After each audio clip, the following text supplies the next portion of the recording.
So I've been playing Subnautica lately, and apparently it's a pretty scary game. I wouldn't really know because I spend most of my time doing stuff like this. Whee! Oh, I mean, I'll also spend time working on my base or making some cool stuff, right? But pretty early on I ran into a problem. Resources. I don't have enough of them.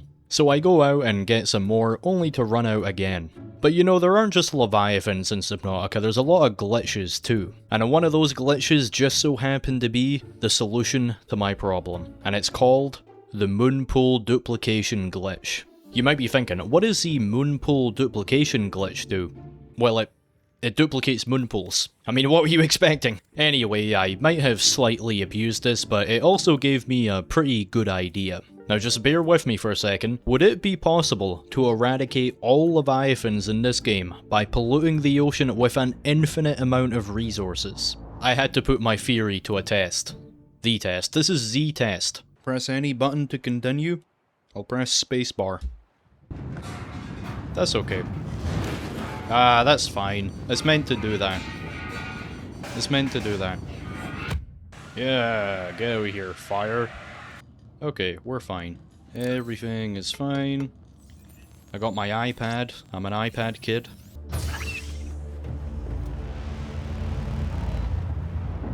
Nice job, pilot. Alright, I need the Moonpool fragment, which I don't know where to get, to be honest. In my immediate surroundings, I see one of these guys. I see some fish.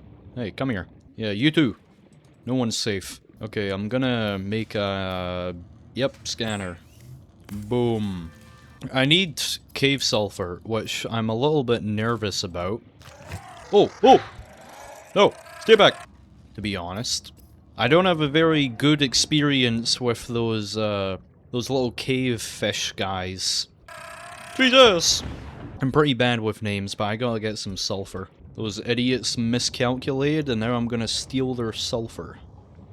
Give me that. Yeah. Rescue operation will be dispatched to your location in 9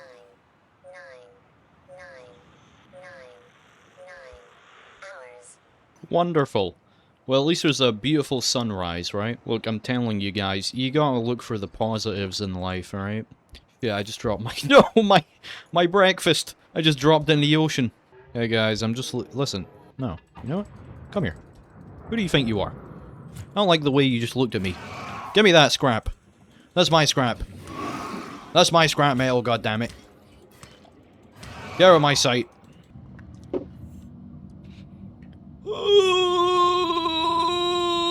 Okay. So, yes, wiring kit. I'm gonna make that. Boom. I got a $5,000 graphics card in this here wiring kit, thanks to AI. The computer chip, I need copper wire, and then coral. Coral! Coral! Has anyone ever watched The Walking Dead? You guys ever watched that? Coral! Coral, we need to get the coral. Okay, I'm gonna shut the fuck. I need a little bit more copper. If the game could spare some copper, that would be much appreciated. Blueprints, blueprints, blueprints. I need blueprints. Got any blueprints? Oh my god. Seamoth fragment. You can't keep me from my Seamoth fragment. Yes, let's go! The Seamoth, let's go! Yeah!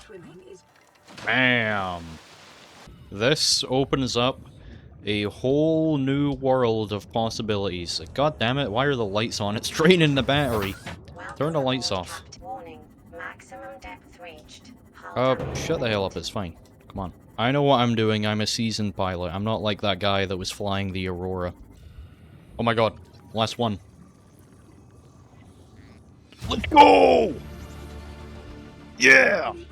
After hours of collecting blueprints and terrorizing the local wildlife, I now had all the necessary fragments to construct a moonpool, which I got to work on right away, and before long I was duping vast quantities of resources. This probably feels what it's like for the government when they start printing money. I decided to put my excess titanium to good use by constructing an offshore oil rig above the Bloodkelp Trench, which would serve as my base of operations as I gradually polluted the oceans of 4546B. And so here I started thinking, thinking. If I want to accomplish my grand plan, then we're gonna have to start looking at things in the third dimension, right? Something that's more cylindrical. Specifically, pipes. So I built a series of interconnected pipes extending from my oil platform that would reach out into neighbouring biomes across the map. These pipes granted me safe passage from the evil Leviathans that lurked below, and at the end of each of them I would build a duping site where I could convert the extracted resources into structures or vehicles by an on-site mobile vehicle bay. The first place that I demonstrated this method was the safe shallows. Now I know what you're thinking, Electus, there aren't any Leviathans in the safe shallows. I mean, safe is literally in the name. And that's true, that's technically true, I'll give you that. You know what the safe shallows does have? Crash fish. Let me tell you, the amount of times I have gone in these caves looking for quartz or copper just for one of these things to burst out their pod and start hurtling towards me at the speed of sound is enough to convince me that these guys gotta go. So I started filling the cave systems with titanium and glass. I even threw some bleach in there as a special little surprise. Then I built about half a dozen sea moths before ramming each of them into the entrances of the caves for good measure, because you can never be too careful, alright? Ah, my mic. And I even lost a few FPS, which totally isn't going to become a really big problem later on. Now, using small items and sea moths proved effective for collapsing the ecosystem of the safe shallows, but realistically, if I wanted to recreate this for the rest of the ocean, then I would need something much, much bigger. And I had just the thing in mind. I'm going to be going to the Aurora, because I want my Cyclops fragments. How am I supposed to pollute the ocean if I don't have the Cyclops? Like, come on. Can't imagine it's gonna be that difficult. I think we're fine, I don't hear anything. Never mind. Okay, so unfortunately guys, I didn't find any Cyclops engine fragments in there, but I did find something even better. Collectibles. Okay, everyone place their bets as to how quickly it takes a Reaper Leviathan to come annihilate me. Oh, Cyclops engine fragment. Okay, I only need 2 more. Go. Go, go, go, go, go, go, go. Yes. Yes, 2 out of 3. Jesus! Okay. Alright. Go, go, go, go. Scan it, scan it. Yeah! Go, go. Go. So my trip to the crash zone was pretty successful. I mean, there was a few close encounters, but I did unlock a lot of valuable blueprints in the process, so it wasn't all bad. And one of these blueprints was obviously the engine fragments for the Cyclops, so once I got back to my base, I added an extension that would allow me to build one. But even this presented some challenges, because as it turns out, building one of the, most advanced vehicles in the game requires some pretty difficult materials. I mean, just look at this. Plasteel ingot, enameled glass, lubricant? I've got some of that. But the other stuff, yeah, that's not gonna be easy. Or so you might think. But remember, I got a lot of other blueprints from the crash zone as well. Most notably, the scanner room and the grav trap. So with the moonpool duplication glitch, it doesn't just have to be a moonpool. In fact, you can do it with virtually any external base piece, and this is how I got so much raw titanium to build my oil rig in the first place. The scanner room is included in this, so if you build one at a duplication site, you can farm the resources from it, which includes gold, copper, and table coral, all of which are used in the crafting recipe for the advanced wiring kit. But to craft enameled glass, we're gonna need stalker teeth, and this is where the grav trap comes in. Using the grav trap, you can group stalkers together, then drop a bunch of scrap metal near them, which they'll continuously pick up and let go with a 15% chance each time to drop a tooth. This method is very effective, so with the enameled glass also taken care of, all that's left is the plasteel ingots. And this one is a little more difficult. They require lithium, but there's only so much of this that you can mine. I can't really duplicate it like other resources, and there certainly wasn't enough in the ocean for me to build enough submarines to trigger a mass extinction event. I tried coming up with a solution, but I was starting to run out of ideas. Was this where my dream dies? All because I couldn't get some lithium? Are you kidding me? But if there's one thing my time playing Fallout 4 has taught me, it's that sometimes a little bit of radiation can actually be good for you. And this was one of those times. See, after my trip to the leaking reactor core of the Aurora, I began to hear whispers on the waves. Whispers of a fish. A fish with more wisdom than any other. Supposedly, this fish can be found in the deepest part of the Blood Kelp Trench, and will answer the questions of anyone daring enough to traverse the journey. I had to speak with it. So I boarded my Seamoth and began making the journey down into the trench, going further than I had ever gone before thanks to a depth module that I grabbed from the Aurora. After navigating through some tight passages, I arrived in the Lost River biome, where I turned a corner and saw it for the very first time. The temple that the Fish of Wisdom resides in. Entering inside, I was presented with a room that had doors leading in every direction, each one labelled with a number. Perhaps part of some elaborate puzzle. Not that I would know, because I just went through the first door that I saw. This led me into a nearly identical room where for the next few minutes I repeated the same thing again and again until it started to feel like I was going in circles. The only thing different about any of these rooms is what's inside. So after sipping 200 cups of coffee, I did what most people do when they find themselves in a stressful situation, which is consult the periodic table. If we take a look at the element of lithium, you'll see that it's represented by the atomic number of 3. Atomic numbers are obviously the amount of protons in a nucleus, right? Which also equals the amount of electrons orbiting that nucleus. Now, generally if you put lithium metal in water, it would become charged and lose its third electron, but this doesn't happen in Subnautica, so it remains in its base metal state, meaning it still has 3 electrons. So rather than blindly stumbling through doors, I should probably be looking for the number 3, because let's be honest, the Fish of Wisdom already knows why I'm here. Circling back to the original room, this time rather than going through the door marked with 1, I went through the one that had the number 3. Inside was a room filled with picture frames showing different items that are all conveniently required to make the Cyclops. Above the door facing west, there was a picture frame showing 3 plasteel ingots, so that's the one that I went through. Which brought me to a scanner room that was connected to another multi-purpose room. The scanner room displayed all the nearby resources in the Lost River biome, so I started using the cameras to look around. Interestingly, to the east there was 1 gel sack, to the west there was 2 sulfur, but to the north there was 3 quartz. So I went through the northernmost facing door and arrived at the final room. This time there was only one direction to go, and behind this door I would finally meet the Fish of Wisdom. Oh great Fish of Wisdom, I have come here seeking, well, wisdom. Wait, what? I can't hear, I can't hear you. What? Speak up! I said I don't talk to ugly people.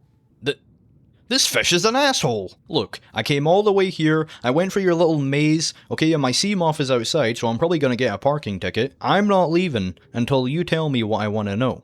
Alright, fine. But once I do, you have to leave right away. Yeah, I'll leave right away.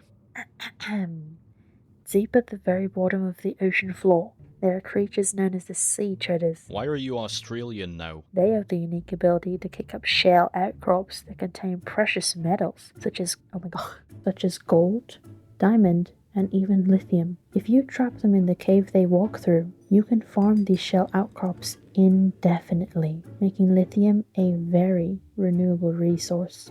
Oh, thank you, Fish of Wisdom, thank you. Now get out, leave me be. I don't want to see you anymore. Okay, I'm leaving! So it's exactly as the Fish of Wisdom said. At the bottom of the ocean there's these sea treader guys, and by blocking off the route they walk along, I can farm lithium and make as many Cyclops as I want.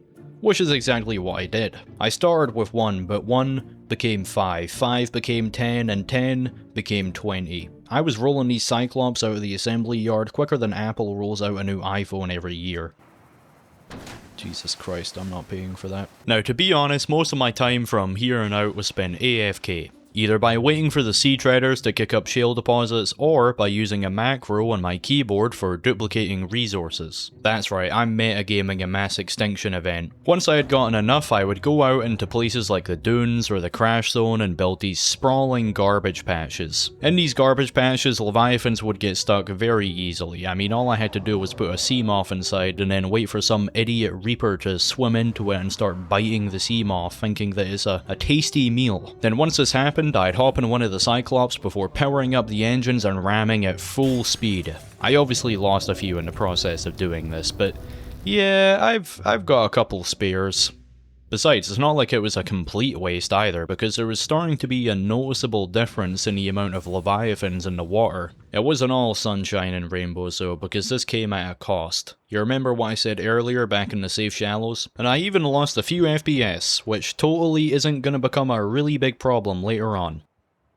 Yeah, well, it became a really big problem later on. By this point in time, I had polluted about half the map, and as I gradually dropped more and more stuff into the water, I could feel the effects of it. My frame rate was plummeting. I mean, this is what my PC was starting to sound like.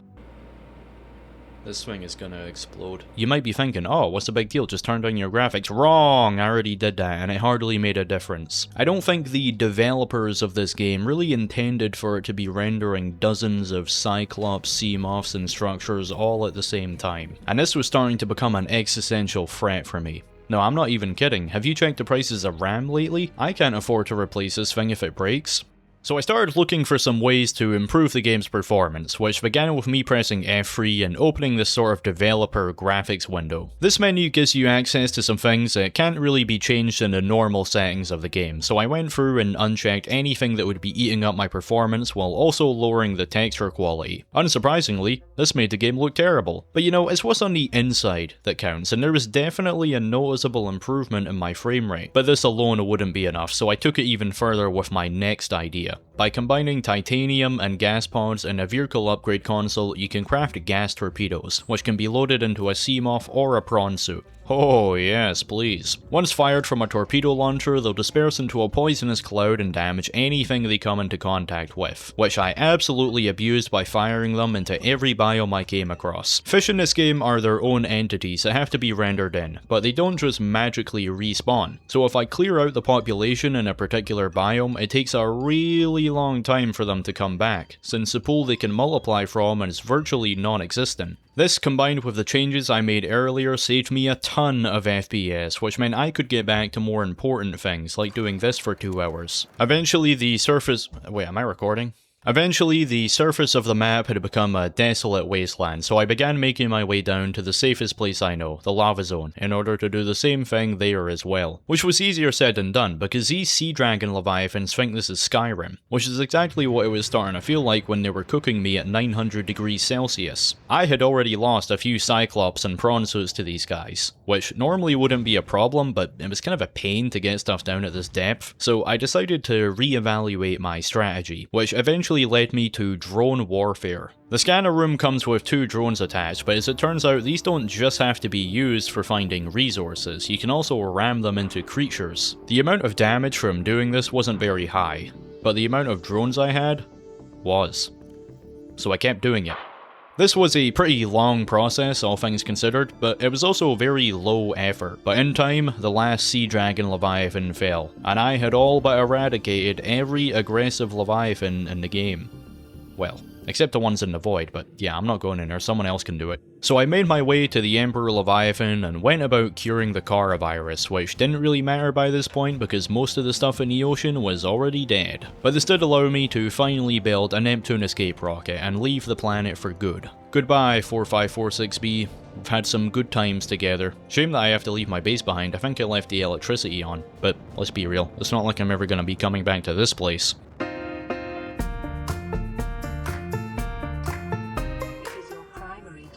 To swim closer to that beautiful creature. Swim closer.